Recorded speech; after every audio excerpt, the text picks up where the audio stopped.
வணக்கம். இன்றைக்கி நம்ம பார்க்க போகிற சமையல் ஒரு 3 வகையான குழம்பு ரெசிபி தான் பார்க்க போகிறோம். இது வந்து சாதத்தில் ஊற்றி பிசைஞ்சு சாப்பிட்றதுக்கு சூப்பராக இருக்கும்.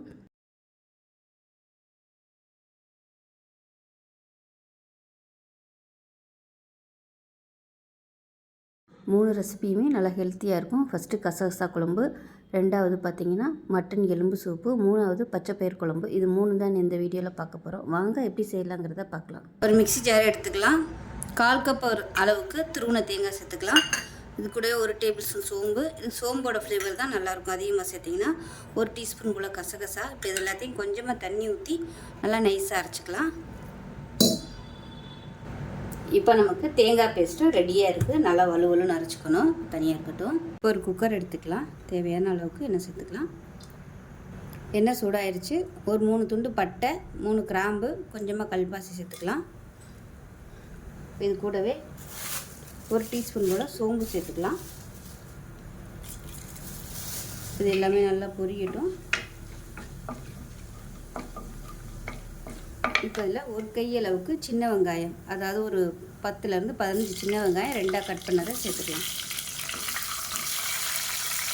அது கூடவே ஒரு 3 பச்சை மிளகாயும் சேர்த்துக்கலாம்.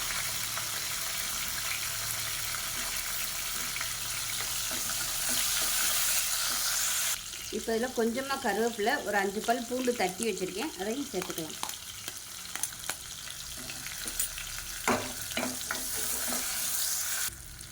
இப்போ இதில் 1 டீஸ்பூன் இஞ்சி பூண்டு பேஸ்ட் போட்டு நல்லா வதக்கி வச்சுக்கலாம். இப்போ மீடியம் சைஸாக 2 தக்காளி கட் பண்ணதை சேர்த்துக்கலாம். உப்பு சேர்த்துக்கலாம். தக்காளி லேசாக மசிய ஆரம்பிச்சிருச்சு. இப்போ இதில் 1 டேபிள் ஸ்பூன் குழம்புத்தூள் சேர்த்துக்கலாம். 1/2 டேபிள் ஸ்பூன் தனி மிளகாத்தூள் சேர்த்துக்கலாம். இப்போ இதையும் சேர்த்து நல்லா வதக்கி விட்டுட்டு முருங்கைக்காயும் உருளைக்கிழங்கும் சேர்த்துக்கலாம். நான் வந்து ஒரே ஒரு முருங்கைக்காய், ஒரே ஒரு உருளைக்கிழங்கு சேர்த்துருக்கேன், கட் பண்ணி வச்சுருக்கேன், அதை சேர்த்துக்கலாம்.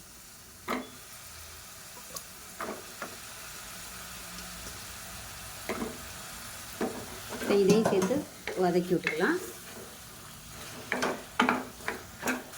முருங்கைக்காய் உருளைக்கிழங்கு சேர்த்து வதக்கியாச்சு. அப்புறம் அரைச்சி வச்சுருக்கிற தேங்காய் பேஸ்ட்டு சேர்த்துக்கலாம். சேர்த்துட்டு கொஞ்சமாக தண்ணி சேர்த்துக்கலாம். அதாவது குழம்புக்கு தேவையான அளவு தண்ணி சேர்த்துக்கலாம்.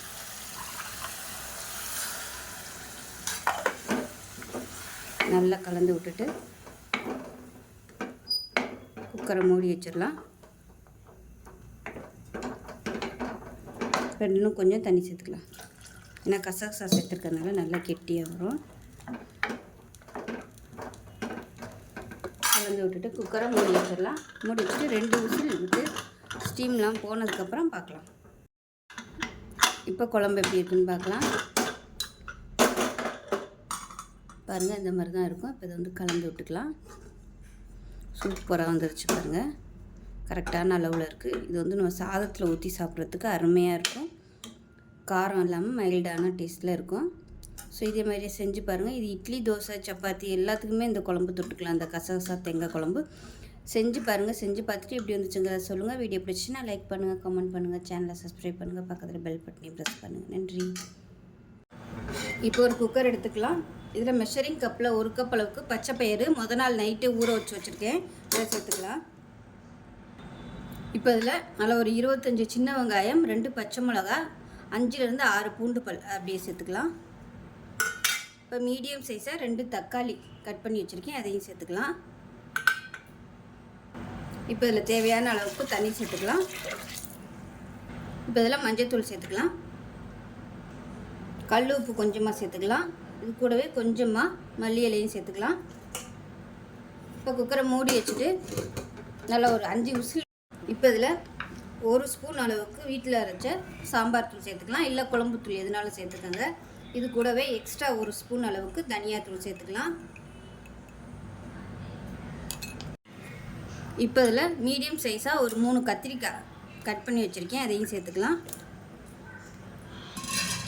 இப்போ இது வந்து க்ளோஸ் பண்ணிடலாம். 5 விசில் விட்டுட்டு ஸ்டீம் போனதுக்கப்புறம் பார்க்கலாம். இது ஊற வச்சதுங்கிறதுனால 2 விசில்லே நல்லா வெந்துடும். நமக்கு வந்து நல்லா நம்ம குலைவாக வேணும். விசில் வந்ததுக்கப்புறம் எல்லாத்தையுமே நம்ம மசிக்க போகிறோம். அதனால் 5 விசில் விட்டோம்னா மசிக்கிறதுக்கு நல்லா ஈஸியாக இருக்கும். விசில் இப்போ விசில் விட்டு ஸ்டீம் இறங்கிடுச்சு. எப்படி இருக்குன்னு பார்க்கலாம். இப்போ இந்த மாதிரி தான் இருக்கும். இப்போ இது எல்லாத்தையுமே நல்லா மசிச்சு விட்றலாம்.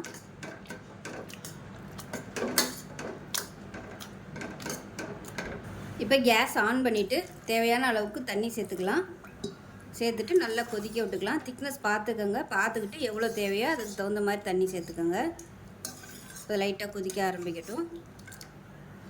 ரொம்ப மசிக்கக்கூடாது, குழக்குழன்னு ஆயிரும். அப்படி ஒன்றும் அதிகமாக மசிச்சு விட்டுக்கலாம். பாருங்கள், இந்த மாதிரி இருக்கணும். அப்போ தான் நம்ம சாதத்தில் ஊற்றி சாப்பிடையில நல்லாயிருக்கும். இப்போ பாருங்கள், நல்லா கொதிக்க ஆரம்பிச்சிருச்சு. இப்போ நம்ம தாளிப்பு கொடுத்துக்கலாம். இப்போ தாளிக்கிற பேன் எடுத்துக்கலாம். தேவையான அளவுக்கு எண்ணெய் சேர்த்துக்கலாம். எண்ணெய் சூடானதும் 1 டீஸ்பூன் கடுகு, 1 டீஸ்பூன் உளுந்து, 1 டீஸ்பூன் சீரகம், கருவேப்பிலை கொஞ்சமாக சேர்த்துக்கலாம். இப்போ இதில் ஒரு 5 சின்ன வெங்காயம் பொடியாக கட் பண்ணி வச்சுருக்கேன். அது கூடவே ஒரு 3 பல் பூண்டு நச்சு வச்சுருக்கேன் தோலோட. இப்போ இது ரெண்டையுமே சேர்த்துக்கலாம். இந்த வெங்காயம் பூண்டு நல்லா செவந்து வரணும்.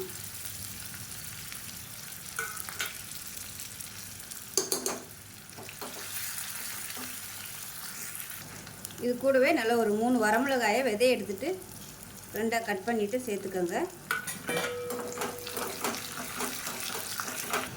இப்போ பாருங்கள், பூண்டு வெங்காயம் இந்த அளவுக்கு ப்ரௌன் கலரில் வதங்கணும். இந்த தாளிப்பு வந்து நம்ம அப்படியே கொட்டிடலாம். இப்போ இது மேலாப்பில் வெங்காயம் சேர்த்துக்கலாம். சேர்த்துட்டு அதுக்கு மேலே அப்படியே இந்த தாளிப்பை ஊற்றிடலாம். அவ்வளோதான், அருமையான பச்சை பயிறு சாம்பார் சூப்பராக ரெடி ஆயிடுச்சு. இது வந்து இட்லி, தோசை, சப்பாத்தி எல்லாத்துக்குமே அட்டகாசமாக இருக்கும். இந்த ஒரு குழம்பு வச்சோம்னா எல்லாத்துக்குமே 3 வேளையும் எடுத்துக்கலாம். இப்போ லாஸ்ட்டாக கொத்தமல்லியில் சேர்த்துக்கலாம். கேஸ் அமர்த்திட்டேன். அவ்வளோதான், சூப்பராக இருக்கும். ரொம்ப சிம்பிளாக இருக்கும். செஞ்சு பாருங்கள். செஞ்சு பார்த்துட்டு எப்படி வந்துச்சுங்கிறத சொல்லுங்கள். வீடியோ பிடிச்சிச்சின்னா லைக் பண்ணுங்கள், கமெண்ட் பண்ணுங்கள், சேனலை சப்ஸ்கிரைப் பண்ணுங்கள், பக்கத்தில் பெல் பட்டனையும் ப்ரெஸ் பண்ணுங்கள். நன்றி. செய்யலாங்கிறத பார்க்கலாம். ஒரு குக்கர் எடுத்துக்கலாம். நல்லெண்ணெய் சேர்த்துக்கலாம். எண்ணெய் சூடானதும் ஒரு 15 சின்ன வெங்காயம் உரலில் போட்டு நச்சு வச்சுருக்கேன். 2 பச்சை மிளகாய், இஞ்சி பூண்டு நச்சு வச்சுருக்கேன். இப்போ இதெல்லாமே சேர்த்துக்கலாம். இப்போ இதில் மீடியம் சைஸாக 2 தக்காளி, ஒரு கைப்பிடி அளவுக்கு புதினா, அதே மாதிரி கொஞ்சமாக கொத்தமல்லியோட தண்டு, இதை மட்டும் சேர்த்துக்கலாம். தக்காளி ஓரளவுக்கு வதங்கிடுச்சு. இதில் 1/2 கிலோ அளவுக்கு நெஞ்செலும்பு எடுத்துருக்கேன். அதை சேர்த்துக்கலாம். இது கூடவே 1 டேபிள் ஸ்பூன் தனியாத்தூள். காரம் வந்து உங்களுக்கு ஏற்ற மாதிரி சேர்த்துக்கோங்க. நான் வந்து கம்மியாக தான் காரம் சேர்த்துருக்கேன். ஒரு 1/2 டேபிள் ஸ்பூன் மிளகாத்தூள், 1/4 டேபிள் ஸ்பூன் மஞ்சள்தூள். அவ்வளோதான் இதுக்குள்ளே மசாலா. 1/2 கிலோவுக்கு இந்தளவு போதும். லேசாக வதக்கி விட்டுக்கலாம். இப்போ இது எல்லாமே நல்லா வதக்கியாச்சு. இப்போ 1/2 லிட்டர் அளவுக்கு தண்ணி சேர்த்துக்கலாம். இப்போ இந்த அளவுக்கு தண்ணி ஊற்றணும். ஏன்னா நம்ம விசில் வைக்கையில் தண்ணி எல்லாம் கொஞ்சம் வற்றும். இப்போ உப்பு சேர்த்துக்கலாம். 1 டேபிள் ஸ்பூன் அளவுக்கு உப்பு சேர்த்துட்டு கலந்து விட்டுட்டு மூடி வச்சிடலாம்.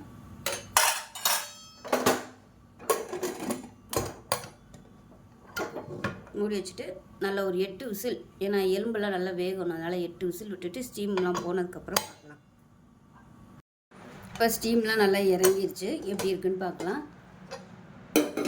பாருங்கள், நம்ம இவ்வளோவுக்கு முக்காதுக்கு தண்ணி ஊற்றிருந்தோம். இந்தளவுக்கு நல்லா வற்றிருக்கு. கரெக்டான அளவில் இருக்குது. அவ்வளோதான், அருமையான சூப்பு ரெடி ஆயிடுச்சு. இது சாதத்துலேயும் ஊற்றி சாப்பிட்லாம். குடிக்கிறதுக்கும் நல்லாயிருக்கும். விருப்பப்பட்டால் நீங்கள் குடிக்கும்போது மிளகுத்தூள் சேர்த்து குடிச்சிக்கலாம். சூப்பராக இருக்கும். ஸோ செஞ்சு பாருங்கள். செஞ்சு பார்த்துட்டு எப்படி இருந்துச்சுங்களா சொல்லுங்கள். வீடியோ பிடிச்சின்னா லைக் பண்ணுங்கள், கமெண்ட் பண்ணுங்கள், சேனலை சப்ஸ்கிரைப் பண்ணுங்கள், பக்கத்தில் பெல் பட்டனை ப்ரெஸ் பண்ணுங்கள். நன்றி.